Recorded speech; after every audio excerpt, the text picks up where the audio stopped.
What happens when one of country music's biggest stars sits down for what should be a routine morning show interview, only to find himself in the crosshairs of questions he never saw coming?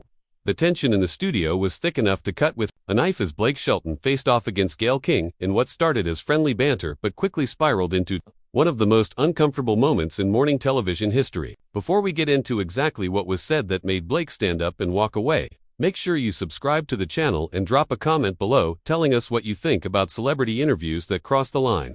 Now, let's get into what really happened. The cameras were rolling as Blake settled into the chair across from Gayle, that familiar, easy smile on his face. He had been on this show before, knew the rhythm of morning television, knew how to deliver the sound bites that would play well for the audience tuning in over their coffee. This was supposed to be about his new music, maybe some light talk about life after The Voice. The kind of comfortable conversation that fills morning TV slots across America. Gayle opened with warmth, congratulating Blake on his recent success and asking about his latest single. Blake leaned back, relaxed, talking about the inspiration behind the song and how it felt different from his previous work. The energy was good, the other hosts were nodding along, everything was going exactly as planned. Then Gayle shifted in her seat, and something in her expression changed. You could see it if you were watching closely, that slight adjustment that signals a turn in conversation. "Blake, I want to ask you about something that's been on a lot of people's minds," Gayle said, her voice still friendly, but with an edge of something more serious underneath. "There's been some conversation online about comments you made a few years back regarding certain social issues.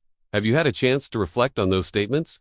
Blake's smile didn't exactly fade, but it froze. His eyes flickered briefly to someone off camera before returning to Gayle. "I'm not sure I know what specific comments you're referring to," he said carefully. "I've said a lot of things over the years. Well, specifically about the controversy surrounding your participation in that benefit concert," Gayle continued, pulling out a tablet as if she had receipts ready to go. "Some people felt that your presence there sent a certain message, and there were questions about whether you understood the full scope of what you were supporting." The temperature in the studio seemed to drop. Blake sat up straighter, and you could see his jaw tighten. "Gayle, with all due respect, I was there to raise money for families who lost everything. I didn't realize that charity work came with a political litmus test." "It's not about politics," Gayle responded quickly, and you could hear the steel in her voice now. "It's about awareness. It's about understanding the optics and the message that celebrities send when they align themselves with certain causes or organizations without doing their homework." "I did my homework," Blake said, and his voice had lost all of its earlier warmth. "I showed up, I performed, I helped raise over $2 million for people who needed it. If that's controversial, then I guess I'm guilty."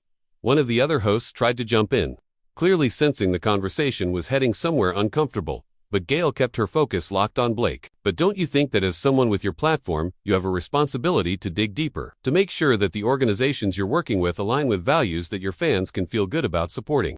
Blake's eyes narrowed. "Which fans are we talking about, Gayle?" "Because I'm pretty sure my fans are smart enough to know that when somebody's house burns down, you help them. You don't stand around debating the politics of the volunteer fire department." The studio went quiet except for the hum of the cameras. You could see the other hosts exchanging glances, unsure whether to intervene or let this play out. Gayle didn't back down. If anything, she leaned in further. "I hear what you're saying, but I think you're oversimplifying something that a lot of people found genuinely hurtful," she said. "When you show up somewhere, your presence is an endorsement. Whether you intend it that way or not, that's how it reads. And there were organizations involved in that event that have documented histories of excluding certain communities." Blake let out a breath that was somewhere between a laugh and a scoff. "You know what? I came here to talk about music. I came here to have a conversation about what I've been working on, about connecting with people through songs. I didn't come here to be put on trial for trying to help people who lost everything they owned." "No one's putting you on trial," Gayle said, but her tone suggested otherwise. "We're having a conversation. This is what conversations look like when they matter, when they're about more than just promoting the next single." "Is that what this is?" Blake asked, and you could hear the anger creeping into his voice now. "Because it feels a lot like an ambush. It feels like you invited me here under one pretense and then decided to turn it into something else entirely." "I invited you here to have a real conversation," Gayle shot back, "and part of that means talking about the things that people actually care about, not just the sanitized version of your career that your publicist wants out there." Blake shook his head slowly, and you could see him processing, deciding how to respond. "You want real? Let's talk real then. Let's talk about how exhausting it is to live in a world where every single thing you do gets picked apart by people who weren't there, who don't know the full story, who decide what your intentions were based on a headline they read while scrolling through their phone. That's the price of fame," Gayle said flatly. "You know that. You've known that for 20 years. "No," Blake said, pointing a finger. The price of fame is dealing with paparazzi and gossip columns. The price of fame is not having some privacy. But this is different. This is you deciding that I need to answer for something that you've deemed problematic without even asking me what actually happened, what I actually knew, what the situation actually was. Gayle opened her mouth to respond, but Blake wasn't finished. His voice was rising now, not quite yelling, but getting close.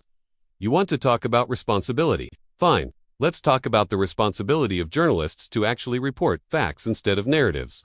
Let's talk about the responsibility of people in your position to not use their platform to tear someone down just because it makes for good television. I'm not tearing you down, Gayle said, her voice still controlled, but you could hear the edge in it. I'm asking you questions that your fans deserve answers to. If you can't handle that, if you can't sit here and have an adult conversation about your choices and their impact, then maybe that says more about you than it does about the questions. The silence that followed was deafening.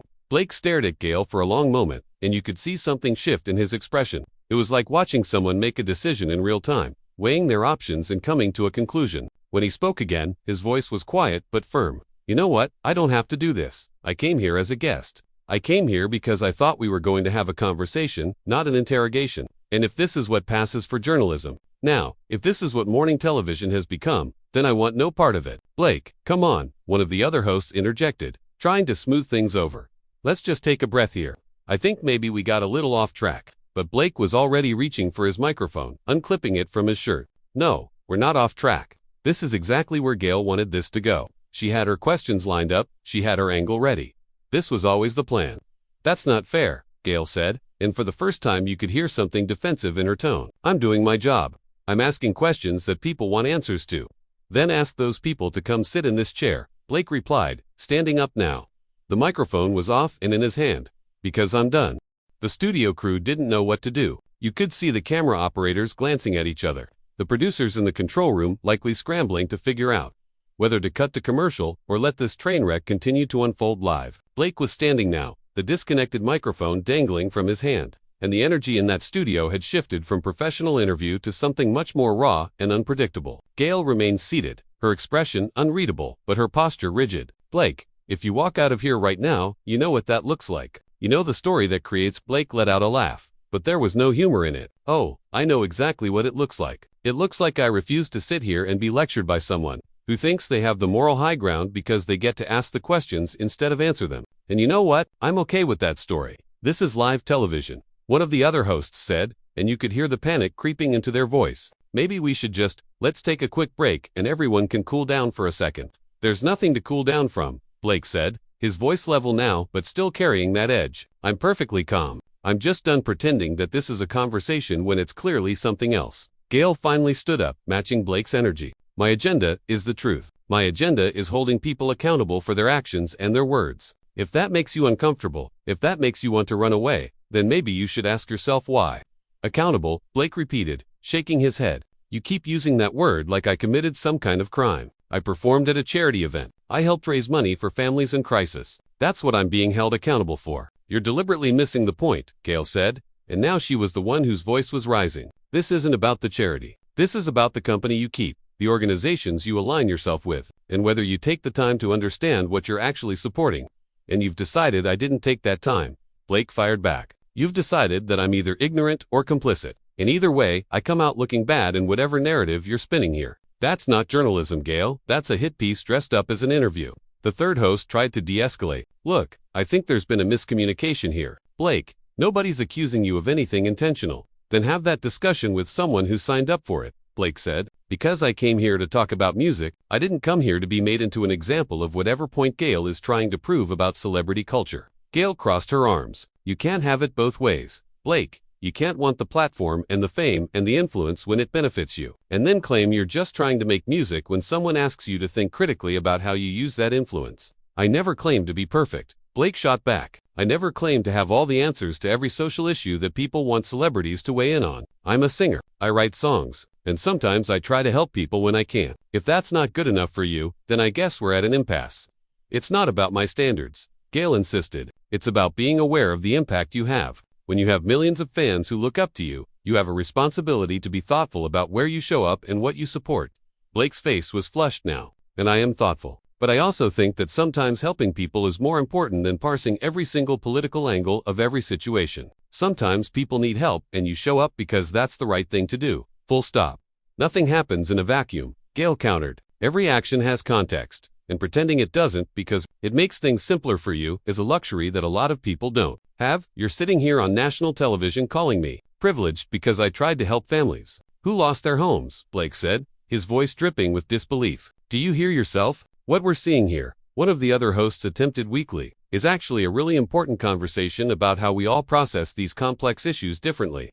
No, Blake interrupted. What we're seeing is what happens when someone comes on a show expecting one thing and gets ambushed with something completely different. What we're seeing is how morning television has turned into a platform for moral grandstanding. Gayle's eyes flashed. If asking you to think about the consequences of your actions is moral grandstanding, then I guess I'm guilty as charged. But I'd rather be guilty of asking tough questions than guilty of letting celebrities skate by without ever having to actually think about what they're doing. I do think about it, Blake said, and his voice cracked slightly with frustration. I think about it constantly, but I also know that no matter what I do, someone, somewhere, is going to decide it wasn't enough or it was the wrong choice. And walking off this set, that's you doing what you think is right, Gayle challenged. Yes, Blake said firmly, because sitting here and continuing this charade where you've clearly already decided who I am and what my intentions were, that's not productive for anyone. I'm not interested in being your prop. Gayle took a step closer. If you can't handle a straightforward question about something that's been discussed publicly for months, if you can't sit and have a real discussion about it without getting defensive and running away, then maybe the problem isn't me. The problem is that you framed it as a discussion when it was clearly an accusation. Blake said, you came loaded with your receipts. And you expected me to sit here and apologize for something I don't think I need to apologize for. Blake ran a hand through his hair. Could I have asked more questions? Sure, but at the end of the day, people needed help and I was in a position to help them. I'm not going to apologize for that. It's about accountability, Gayle said, her voice tight. It's about growth. It's about learning from mistakes and doing better next time. And who decides what better looks like? Blake asked, because from where I'm standing, it seems like no one can ever quite do enough to satisfy everyone. Blake turned to leave, and Gayle called after him. You walking away doesn't make the questions go away. Blake stopped at the edge of the set and turned back. But it does mean I don't have to stand here and listen to you tear me down on live television for trying to help people.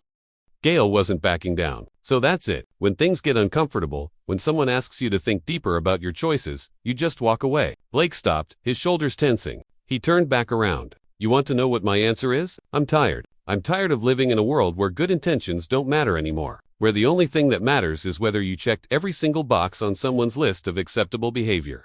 Good intentions without awareness can still cause harm, Gayle said. But you're acting like I showed up blindfolded, Blake replied. Like I didn't ask questions, didn't try to understand what I was getting involved in. You've decided that because the outcome wasn't perfect, I must not have cared enough. And that's just not true. One of the other hosts jumped in. I think these situations are complicated. There aren't always clear right and wrong answers. But that's not what Gayle wants, Blake said. She wants me to admit that I messed up, and maybe she's right. Maybe I should have. But I'm not going to pretend that my intention was anything other than trying to help people who were suffering. Gayle shook her head. What's being questioned is your judgment, your awareness, your willingness to understand the deeper implications of where you lend your influence. And I'm telling you that I did look deeper, Blake said. But at a certain point, you have to decide whether the good that can be done outweighs the potential controversy. And I decided that helping families who lost everything was worth whatever backlash might come. So the backlash doesn't matter to you? Gayle asked. Of course, it bothers me. Blake shot back. But what bothers me more is that we've gotten to a place where people are afraid to help because they know they'll get torn apart for it. When Gayle spoke again, her voice had lost some of its edge. Nobody's saying don't help. What people are saying is be conscious. Use your platform responsibly. And I'm trying, Blake said, exhaustion creeping into his voice. But it feels like no matter what I do, it's never quite right. There's always someone who has a problem with how I did it. That's part of being in the public eye, Gayle said. That's part of having the influence that you have. I know that, Blake replied, but there's a difference between legitimate criticism and what feels like an effort to make me into a villain for trying to do something good. You're the one choosing to walk away instead of engaging, Gayle said firmly. Blake let out a long breath. You think I screwed up? Maybe you're right. Maybe I could have done better. But I'm not going to apologize for trying to help people. And I'm not going to let you turn this into a referendum on my character. Nobody's attacking your character, one of the other hosts said.